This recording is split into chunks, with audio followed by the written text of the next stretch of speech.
Can the SSL2 Plus audio interface power a set of 250 ohm headphones? The answer is kind of. I'm Jordan from Kettner Creative, and in this video, we're going to help you answer that question with a little bit more detail than that. In this video, we are using the Beyerdynamic DT 990 Pro 250 ohm headphones. These are extremely popular, extremely highly recommended for home studio use, but that's a whole nother video. If you're looking for pricing or specs for anything that you see in this video here today, we do have links down in the description below, so please check those out. Now, when it comes to powering a set of 250 ohm headphones, we've broken it up into 3 different categories. The first category is music playback.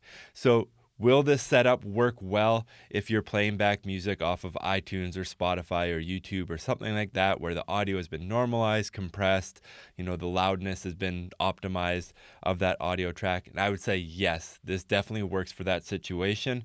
When I'm using this setup in that situation, I find in order to get an immersive audio experience when I'm listening to music, that I have to set the headphone level to about 75%, and I'm assuming that the blend knob here is all the way over to the computer side. That's when you're really going to get that full volume at 75% there.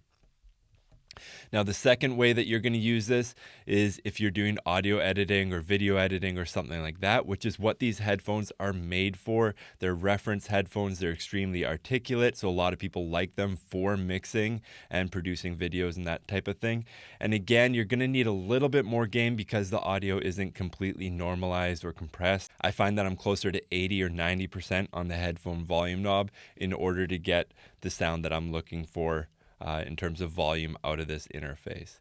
Now, the third use is doing exactly what I'm doing right now. I'm recording vocal and I'm wanting to hear myself monitored as I'm speaking. Maybe I'm doing a 2-person podcast, something like that. That's really what this interface is designed really well for, because there are 2 headphone outputs. So you really can record a 2-person podcast because you have 2 mic inputs and 2 headphone jacks, so something like that is great.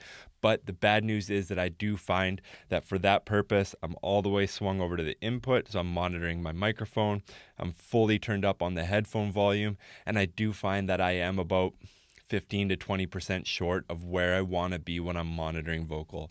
I find that after a while, I do kind of get tired for trying to listen for the volume that I'm looking for, and I don't get the detail and the clarity because the volume is not there to support all that detail that I'm trying to listen for while I'm monitoring a microphone with something like this. So overall, as I'm doing a whole bunch of these tests this week on all kinds of different devices, I do find that this is a problem with USB powered audio interfaces like this one, or the Focusrite Scarlett, or the Presonus.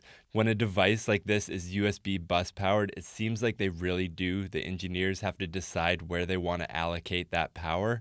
And unfortunately, it doesn't seem like that power went to optimizing the headphone output for 250 ohm headphones. So overall, I would say this interface is great for listening to music, audio or video editing. It does really well with that. It does definitely fall short in a situation like I am right now, recording vocal and monitoring. I find I am just short. I'm not getting the volume that I'm looking for out of this headphone setup. So in this case, I would recommend either the 80 ohm version of these headphones, or you get an external headphone amp. One of those options will probably help you get the volume that you need out of this setup. If you have any questions about anything that I've covered here, please leave a comment in the comment section below. Again, if you do want pricing or specs for the Shure SM7B, the SSL2 Plus, the Beyerdynamic DT 990 Pros, anything like that, we do have links in the description below. If you want to see more videos like this in the future, please like and subscribe. Thank you for watching.